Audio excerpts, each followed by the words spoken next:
Hola chicos, este es el primer vídeo de la unidad didáctica dedicada a las fuerzas y los movimientos. A continuación vamos a estudiar lo que es una fuerza, en qué consiste, en qué unidades se mide, cuáles son sus efectos y cómo podemos medirlas y hacer operaciones con ellas. Asimismo vamos a ver aplicaciones dedicadas a las máquinas y también a las fuerzas y su estudio en la vida cotidiana. Venga, empezamos. En primer lugar, definimos las fuerzas como cualquier acción que al aplicarla sobre un cuerpo puede lograr dos tipos de efectos. Un primer efecto estático, es decir, que produzca una deformación sobre un cuerpo, como cuando tenemos una bola de plastilina y la deformamos, o un segundo efecto que es dinámico, es decir, cuando cambia el estado de reposo o de movimiento de un cuerpo al aplicar esta fuerza. Como cuando tenemos un sofá en el salón y lo queremos mover, aplicamos una fuerza, o como cuando hay un tiro a portería y el portero lo para. Estas fuerzas en el sistema internacional se expresan en newton. Esa es la unidad de la fuerza en el sistema internacional de unidades y va a ser con la unidad con la que trabajaremos nosotros en esta unidad didáctica. Hay que destacar una cosa muy importante y es que las fuerzas son magnitudes vectoriales.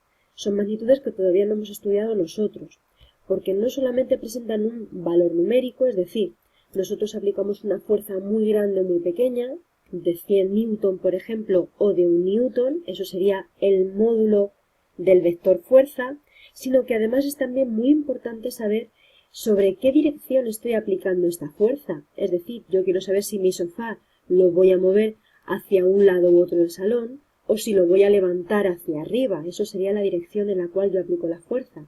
Y además tengo que saber sobre esa dirección en qué sentido lo hago. Por ejemplo, si yo arrastro el sofá, quiero saber si va hacia la derecha o hacia la izquierda, por ejemplo.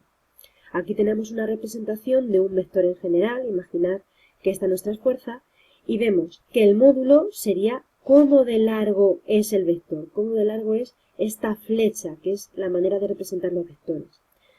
La dirección sería la línea, en este caso discontinua de color rojo, que contiene a mi fuerza, y el sentido, saber hacia qué lado u otro actúa la fuerza, es decir, si lo hace hacia la derecha, por ejemplo, o hacia la izquierda.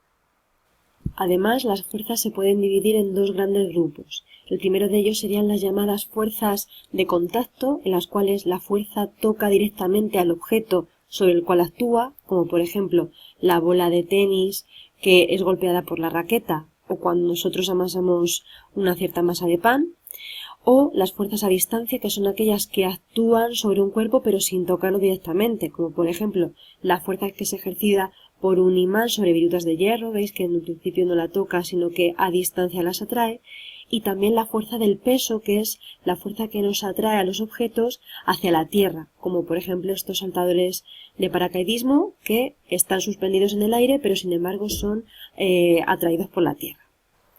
En primer lugar, analizaremos los tipos de deformaciones que pueden sufrir los cuerpos y en función de estas cómo se clasifican. Recordemos que las deformaciones eran el primer efecto que podían sufrir los cuerpos cuando se aplica sobre ellos una fuerza. Bien, pues si tenemos cuerpos sobre los cuales se aplica una fuerza y no pueden ser deformados, estamos hablando de cuerpos rígidos, como por ejemplo dar un puñetazo sobre una mesa. La mesa sería un cuerpo rígido. Los cuerpos elásticos son aquellos que se deforman por hacer una fuerza, pero cuando cesa esta fuerza vuelven a su forma y tamaño original, como por ejemplo las bandas elásticas que se utilizan en los gimnasios. Finalmente, hay cuerpos que son deformados por la acción de una fuerza, pero que cuando cesa esta no vuelven a su forma original, y estaríamos hablando de cuerpos plásticos, como por ejemplo el modelado de arcilla. Aquí hay algunos ejemplos que os quiero mostrar. Por ejemplo, cuerpos rígidos. Yo si tengo una moneda, por más que yo la apriete o aplique sobre ella fuerzas, no se deforma, sería un cuerpo rígido. Otro ejemplo de cuerpo rígido, pues si yo tengo aquí este cuaderno, por más que yo lo apriete, lo estire, lo intente doblar, es un cuerpo que es rígido, no se deforma. Algunos ejemplos de cuerpos elásticos, por ejemplo, este coletero está hecho de goma elástica, yo cuando tiro hacia afuera se estira, pero cuando ceso de tirar vuelve a su forma original, sería un cuerpo elástico. Aquí tendría pues esta pelota de goma espuma, ¿lo veis? Cuando yo la aprieto o la estiro se deforma, pero al cesar esa fuerza vuelve a su forma original, sería un cuerpo elástico. Finalmente, un ejemplo de cuerpo plástico, bueno, pues aquí tengo por ejemplo un trocito de pan de molde. Cuando yo lo aprieto y lo comprimo, puedo hacer una bolilla. ¿Veis? Que yo he aplicado una fuerza y se quedó hecho una bola. Esto al principio pues era plano. Y si la comprimo, pues se queda hecho una bolita así pequeña. ¿Vale? Sería un ejemplo de cuerpo plástico. Para acabar el vídeo, decir que el que un cuerpo sea rígido, elástico o plástico depende de su composición química y a veces también de su forma, y que estos estados no son estáticos, sino que hay veces que un cuerpo, por muy elástico que sea, si le aplica una fuerza que es muy grande, puede perder parte de esa elasticidad o incluso la elasticidad por completo. En ese caso, estoy diciendo que habría llegado al límite de la elasticidad, como por ejemplo cuando tengo un muelle, lo estiro demasiado y ya no es capaz de recuperar su forma original. Como por ejemplo las chicas, que estaréis seguramente habituadas con esto. Un coletero que está sin usar tiene un tamaño, pero cuando lo utilizo muchas veces, pues sí es cierto que sigue siendo elástico, pero ya veis que va cambiando